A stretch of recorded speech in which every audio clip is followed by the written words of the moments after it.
I tried living like a medieval peasant for a week and immediately regretted everything. Hey everyone. Tonight, we're drifting back into a world that very few people ever voluntarily revisit. A world of mud, smoke, aching joints, questionable smells, and the faint, lingering hope that maybe, just maybe today, won't be the day the roof collapses.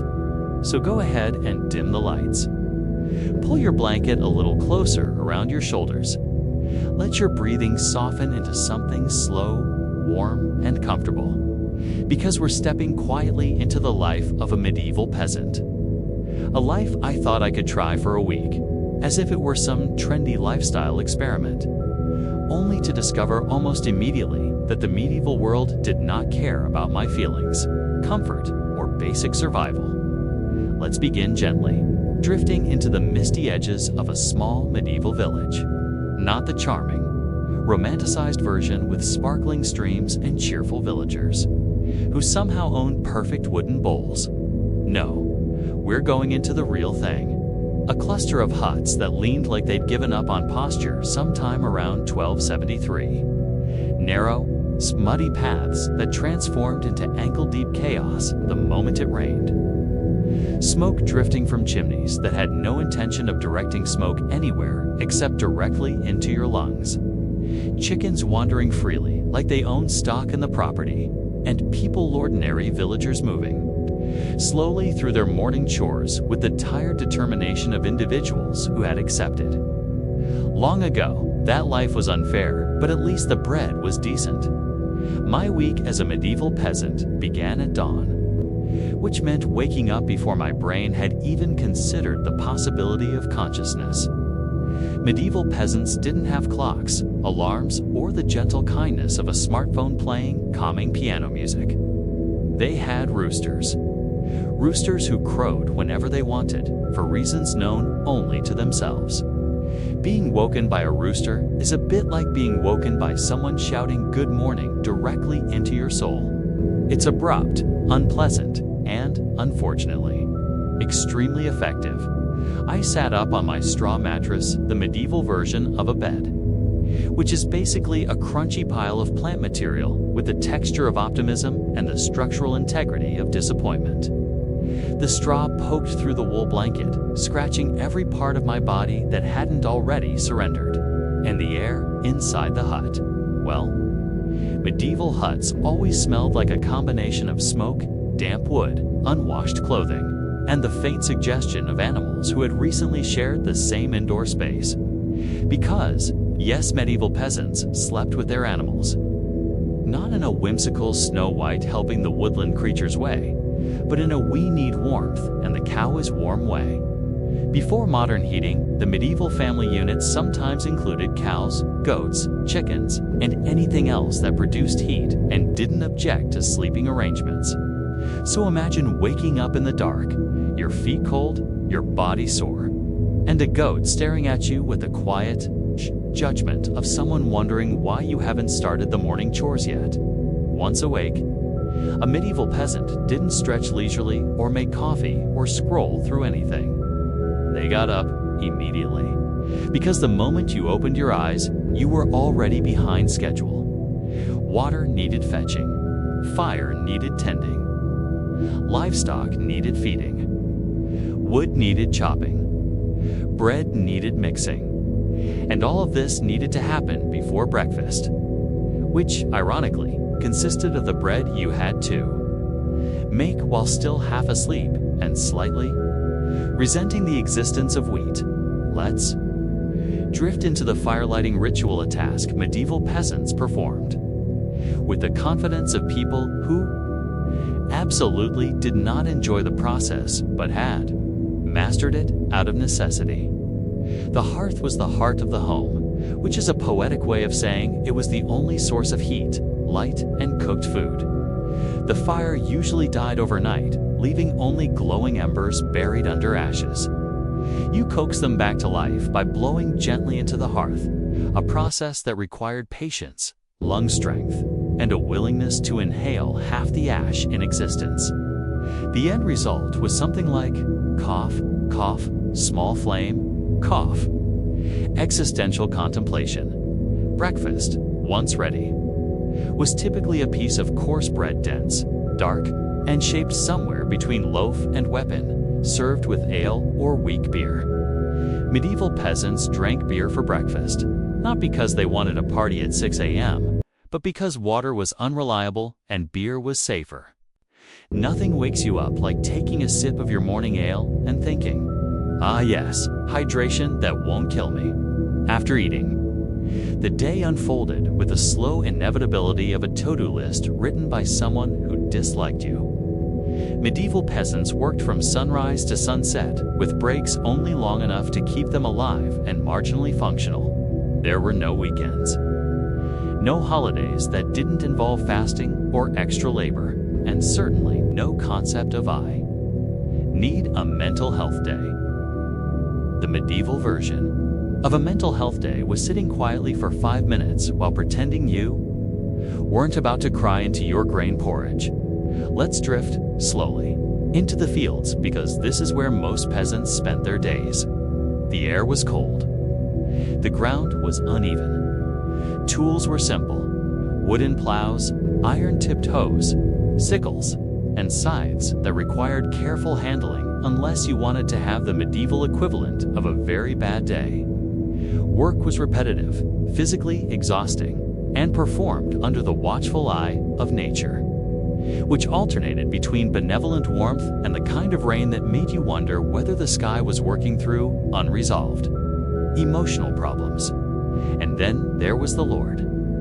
Every medieval peasant lived under the authority of a local lord, someone who owned the land, collected taxes, and claimed responsibility for everything while doing absolutely none of the actual labor. Peasants owed rent. They owed labor. They owed parts of their harvest.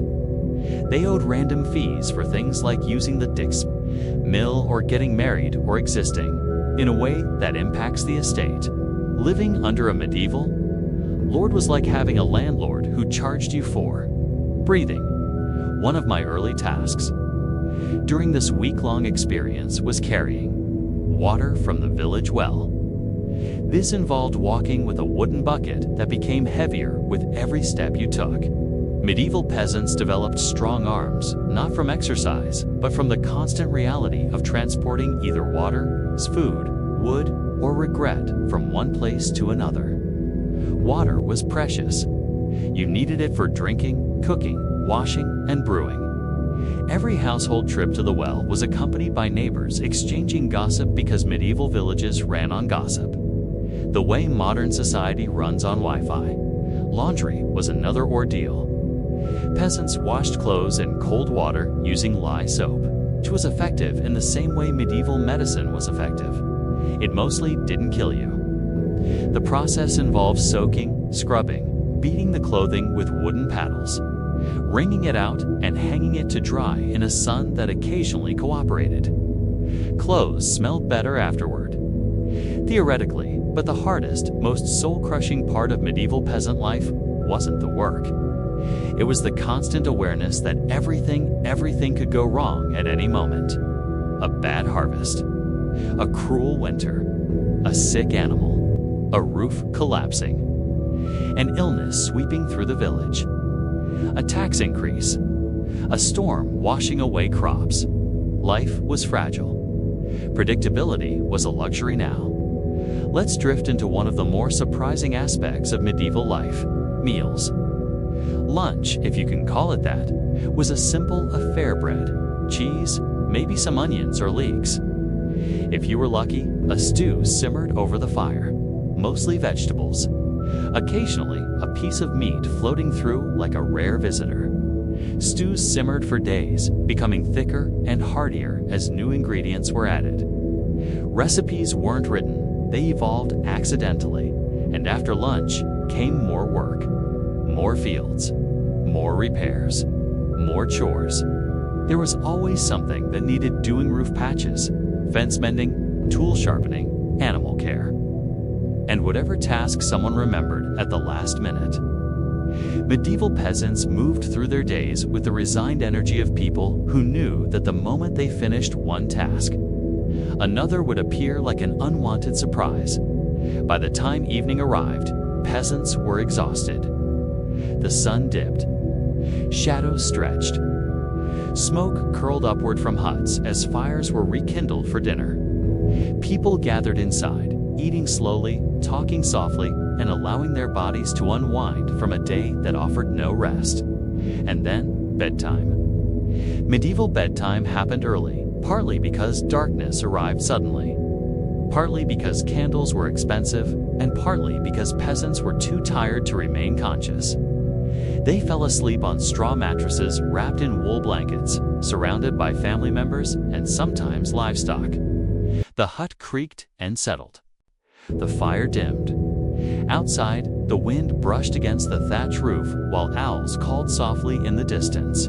I lay there, listening to the sounds of medieval night animals shifting. Fire popping, wind murmuring, and realized something humbling. For all their hardships, peasants lived in a world without rush, without screens, without constant noise, and through all of it the work, the fear, the laughter, the rituals, the dust.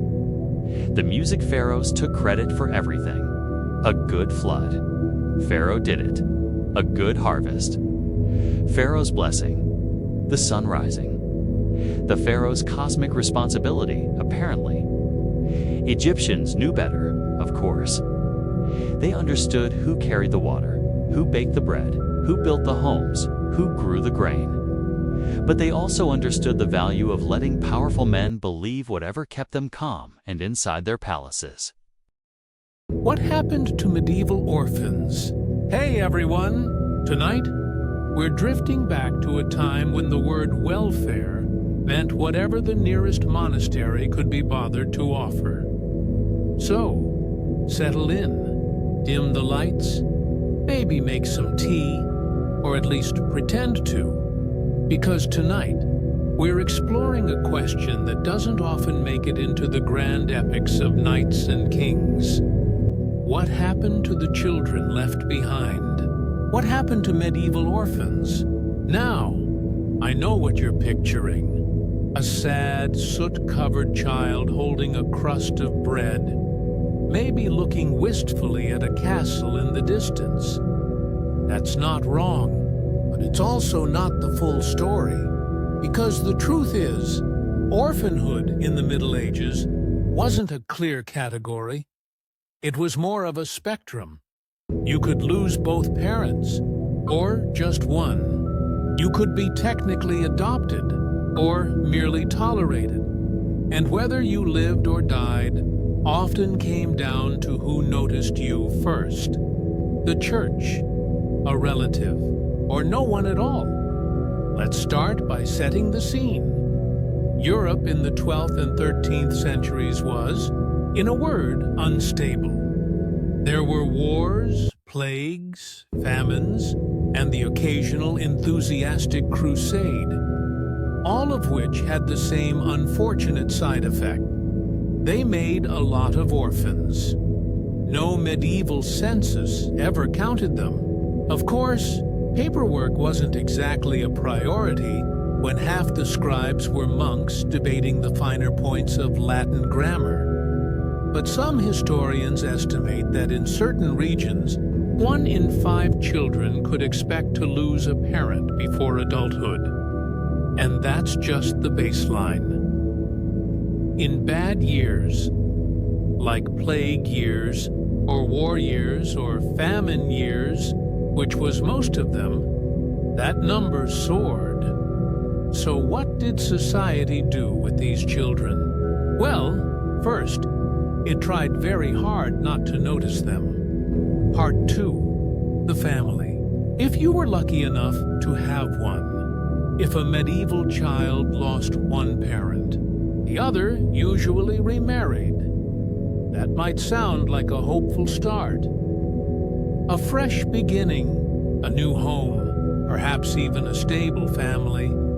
But in medieval reality, stepmother wasn't a fairy tale trope. It was an economic arrangement, and it rarely ended well for the child, because inheritance was everything. and any child from the first. Marriage was a rival to any child from the second. So, if your father died and your mother remarried, your stepfather might view you as a financial inconvenience. If your mother died and your father remarried, your new stepmother might view you as, well, disposable. And when people didn't have much food, disposable could mean being quietly sent to live with distant relatives, or less politely, abandoned at the nearest monastery gate. Monasteries and convents became, by accident, the safety net of medieval society. Not because they wanted to be, but because they were the only institutions with both land and food stores. And monks, bless them, were under spiritual obligation to show mercy. To an extent, it's important to note that their mercy had practical limits. They might feed an orphan, baptize them, or give them shelter for the night. But long-term care, that was another matter. The Church was fond of quoting St. James. Pure religion is this, to visit the fatherless and widows in their affliction. But visiting and housing were very different verbs. So while the Church preached compassion, most monasteries quietly implemented a system that historians have gently described as charitable indifference. If a child was very small, they might be taken in as a kind of foundling, raised in the monastery, taught basic chores, and eventually assigned to some role: a stable boy, a scullery servant, a lay brother or sister.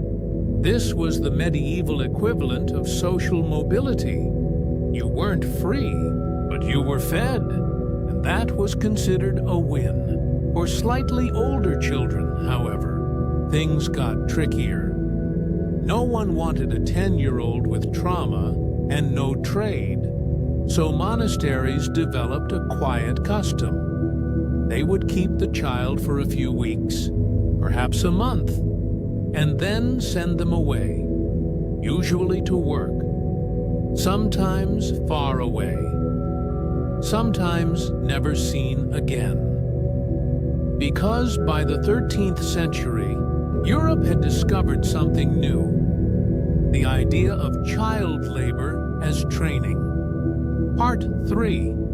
The Apprentice System. Orphans become workers' apprenticeship, in theory, was a noble concept. A master craftsman took in a boy, sometimes a girl, to learn a trade. In return, the master provided food, lodging, and moral guidance. The apprentice learned to make shoes, forge iron, or stitch garments, and after several years, they'd earn a small wage or even start their own workshop.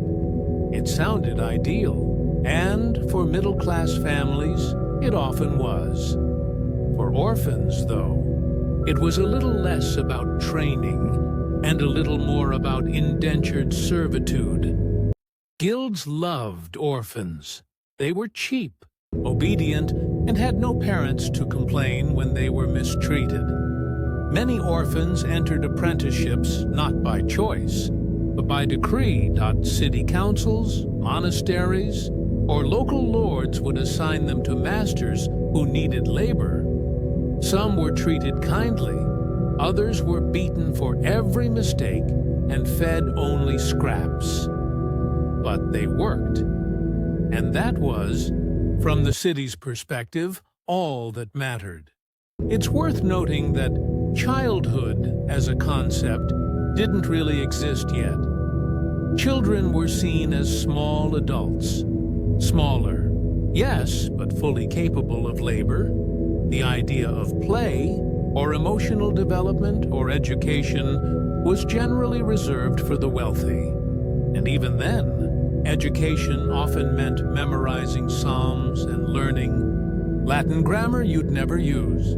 So the average medieval orphan didn't dream of knighthood or adventure. They dreamed of regular meals and a master who didn't throw tools at them. If you were lucky enough to be apprenticed to a decent craft, say weaving, carpentry, or baking, you might end up respected. Not wealthy, but not starving. Some orphans even rose to moderate prosperity. The records of guilds in places like Florence and London show that a few foundlings eventually became masters themselves. Sort of medieval rags to respectability story, but those were exceptions. Most orphans weren't trained artisans. They were servants, or worse, street children. Part 4. Street children and the unofficial underclass every medieval city had them. The nameless, ragged bands of children who haunted markets and churchyards. They begged, stole, and occasionally entertained, singing or juggling for coins. To modern eyes, they were victims of circumstance. To medieval society, they were nuisances. Town councils wrote laws to ban idle youth from public squares. The church issued sermons against begging, warning that it encouraged sin. And so, predictably, the solution was to punish the children for existing. Many cities had what were called House of Correction, or poorhouses, early attempts at social control masquerading as charity. These were part orphanage, part prison. Children were housed there for a time, often forced to perform hard labor under religious supervision. Food was minimal. Corporal punishment was frequent. It was believed to build character, which is convenient because it also saved money. And yet, the medieval mind wasn't entirely heartless. There were attempts, here and there, to build better systems. The most famous of these came from Italy, always a few centuries ahead when it came to organized compassion. Part 5. The Foundling Wheels and the Rise of Institutional Care in 1198. Pope Innocent III looked out over Rome and saw something horrifying. The Tiber River, filled with the bodies of abandoned infants. Because when people were too poor to raise a baby, they often did what desperate people have always done. They hid the evidence. So, the Pope ordered something remarkable. He established the Hospital of the Holy Spirit in Saxia, a foundling home, one of the first of its kind. And at its entrance, there was an invention that would soon spread across Europe. The foundling wheel. It was a wooden cylinder set into the wall that could be rotated. A mother could place her infant inside, turn the wheel, and the baby would appear inside the convent. No questions asked, no one shamed, no one arrested. It was anonymous mercy, medieval style. The sisters inside would hear a bell as the wheel turned. They'd rush to lift the child out, baptize it immediately, because salvation always came first, and then raise it within the institution. If it survived, many didn't. Infant mortality in foundling hospitals was appallingly high, sometimes over 80%. Not out of cruelty, but neglect. Too many babies, too few nurses, too little food, and yet the wheels kept turning, literally and figuratively, for centuries. In Florence, in the 15th century, the Ospedale degli Innocenti became the most famous of all foundling homes, commissioned by the Medici family. Because nothing says public virtue like funding a baby repository It was an architectural masterpiece. Brunelleschi designed it himself, and above the doors, terracotta medallions showed swaddled infants in blue and white. A strangely tender bit of branding. Inside, the foundlings were given names, often themed by the day they arrived. A baby left on Easter might be named Pasquale, one left on Christmas, Natalia, and sometimes, to emphasize their status, their surnames were Innocenti, Esposito, meaning exposed, or Trovato, found. Each bit of refuse tells a story. A child's lost spoon, a butcher's discarded hoof. The past survives most vividly not in the castles or cathedrals, but in the trash. And perhaps that's fitting, because history, like waste, is what we leave behind when we've moved on. The difference is that this kind, at least, doesn't smell. So, as you drift off tonight, just imagine the faint echo of wagon wheels rolling through narrow, muddy streets, the distant sound of rakers scraping the cobbles, a gong farmer yawning under a midnight sky, and a world that somehow, despite everything, kept turning. The art of doing everything and nothing at court tonight. We're drifting back to a gentler sort of scandal, the kind whispered behind fans, painted in oils, and disguised as court politics. Because before there were influencers, there were royal mistresses, women who held no titles at first, but every bit of power. Who could ruin ministers with a sigh, start wars with a letter, or bankrupt kingdoms with a shopping habit? And yet, most of their days were spent waiting for attention, for letters, for the king to remember he liked them this week. It's an odd combination. Idle luxury and emotional danger, wrapped up in perfume and silk. So, tonight, let's wander softly through the boudoirs and galleries of Europe's great courts. We'll meet the women who waited by candlelight, the ones who redecorated history itself, and the ones who, in the end, just wanted a nap. You don't need to keep your eyes open for this one. Just let the gossip drift by, like the scent of someone else's expensive perfume. The Royal Mistress. Job description. Unofficial. First, a quiet clarification. Royal Mistress sounds scandalous, and it was, but also, official courts across Europe treated the position as a semi-formal role. In France, there were two categories: the maîtresse déclarée, the publicly acknowledged mistress, and the maîtresse en titre, the one who stayed long enough to get her own apartments and her own servants, sometimes even her own chapel. In England, things were less codified and more improvisational. The king's favorite simply appeared beside him one season, and courtiers quickly learned whose name to mention if they wanted a promotion. But despite all the glamour and gossip, the daily life of a royal mistress was surprisingly repetitive. It was a strange blend of luxury, performance, and strategic waiting.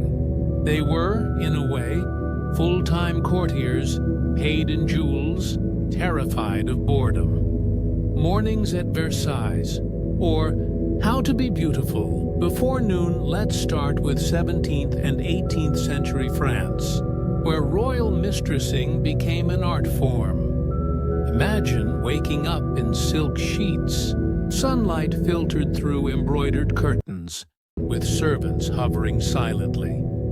Because you're not allowed to get up on your own. Your first task? Looking as though you've just naturally woken up that lovely. For someone like Madame de Pompadour, mistress of Louis XV, mornings began with what was called the lever. It was essentially a small audience for her toilette, the ritual of dressing and grooming. Ministers, artists, and visiting nobles were permitted to stand quietly in her room, offering compliments while she was painted, powdered, and laced into the latest Parisian creation. It was part performance, part diplomacy, and entirely exhausting. Pompadour used these mornings to conduct subtle politics. Requests were made, petitions whispered. Between foundation and fan powder, she might secure a government post or veto a military campaign. By the time she was dressed, she'd often accomplished more than half the king's counsel. It's not that Louis XV consulted her, it's that he didn't like to be disagreed with at breakfast, so she made sure to agree with him the night before. The art of occupying a palace after dressing came. Visiting Versailles was essentially a gilded apartment, complex for the ambitious, and Pompadour had to glide through it like a queen in training. She'd visit the king's daughters, endure their thinly veiled hostility, then host small gatherings in her private salon. Music, poetry, a little light gossip disguised as philosophy. It all helped remind everyone that she was not just the king's mistress, but also his intellectual equal. She patronized artists, playwrights, and architects. She designed furniture, planned palaces, and advised on garden layouts. There's an entire style of French interior design, delicate, pastel, and slightly self-satisfied, that exists almost entirely because of her influence. She also, to her great frustration, spent years pretending she wasn't ill.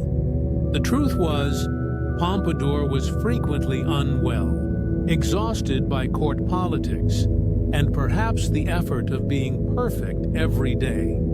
She eventually transitioned from romantic mistress to platonic companion, still beloved by the king, but now safely unthreatening. A kind of emotional minister, wrapped in lace. By the time she died, Louis XV wept for her, though naturally, he found another mistress within months. English mornings. With slightly less powder, let's drift across the Channel. In England, things were never quite as perfumed. The mistresses of English kings operated in an atmosphere of mild chaos. Half courtly ritual, half pub gossip. Take Nell Gwynn, mistress of Charles II. She started as an orange seller at the theater and somehow became one of the most beloved women in England. Unlike the carefully educated French mistresses, Nell didn't bother pretending to be serious. Her mornings were not filled with diplomats, but with hangovers, laughter, and occasionally the king himself sneaking in disguised as Mr. Brown. She had her own household, a generous allowance, and a small fortune in jewelry. But what made her different was her humor.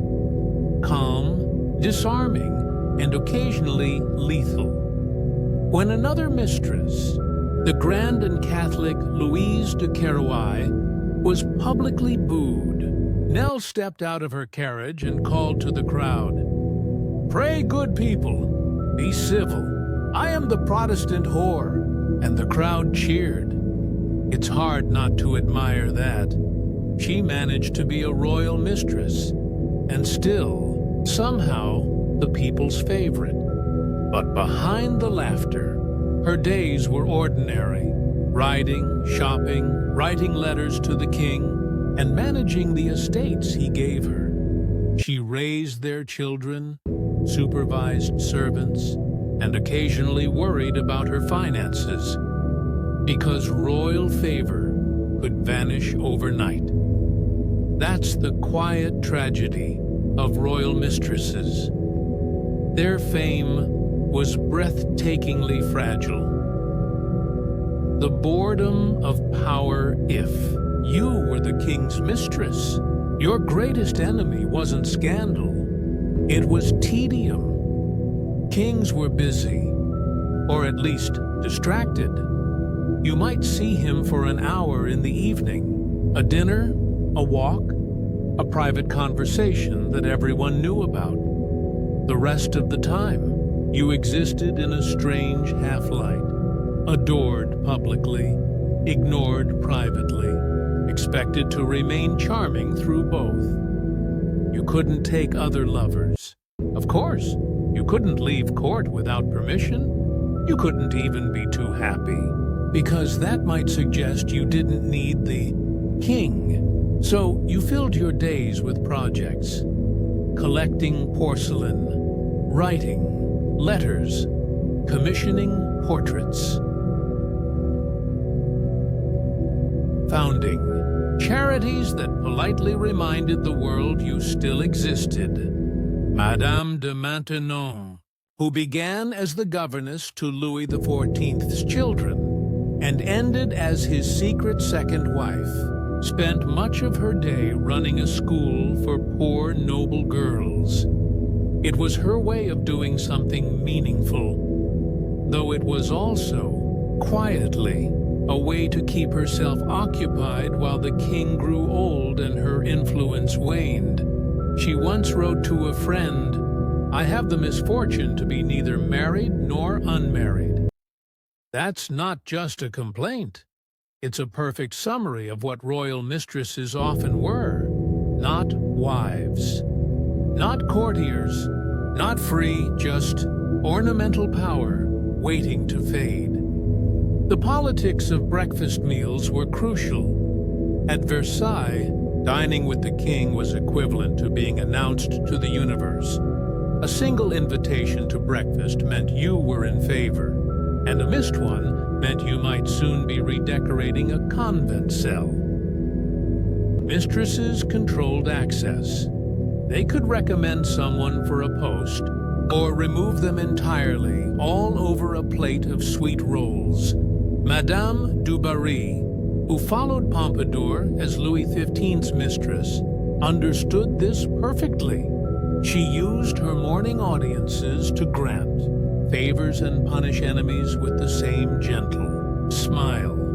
Her critics called her a butterfly. Her supporters knew better. Butterflies can be surprisingly strategic. Evenings, music, cards, and strategy. By evening, the court shimmered with candlelight and subtle competition. Mistresses had to be seen, radiant but not gaudy, affectionate but not desperate, intelligent but never too clever in public. They hosted private concerts, played cards, or attended the king's theater box. At Versailles, they occupied the front row, visible to everyone, a silent, glittering reminder of who held the king's attention that week. Pompadour had her own private theater, where she staged plays and occasionally performed in them. Yes, the king's mistress acted on stage, with the king watching. It was awkward for everyone except her. In England, mistresses preferred smaller gatherings. Nell Gwynn hosted informal dinners for playwrights and courtiers, where politics dissolved into laughter. It was, as Charles II liked to say, the only honest conversation in London. But when the laughter ended and the doors closed, the loneliness began again. Even surrounded by jewels, servants, and attention, the most constant companion of a royal mistress was uncertainty. And when it ended, where the king didn't visit, where the servants stopped bowing quite so low. Some retired with dignity, granted estates and titles. Pompadour died still beloved. Maintenon kept her letters, and Nell Gwyn outlived her king with enough wealth to live comfortably. Others were less fortunate. Madame du Barry, caught by the Revolution, was executed on the guillotine, reportedly begging, "One more moment, monsieur." History rarely gives happy endings to those who loved kings. The candles are low now. We've watched them rise, powder, scheme, and sigh their way through decades of luxury and anxiety. But this story isn't over, because the next set of royal mistresses in Spain, Austria, and Prussia were very different. Less glamorous, more melancholy. Some wielded empires, others barely managed breakfast.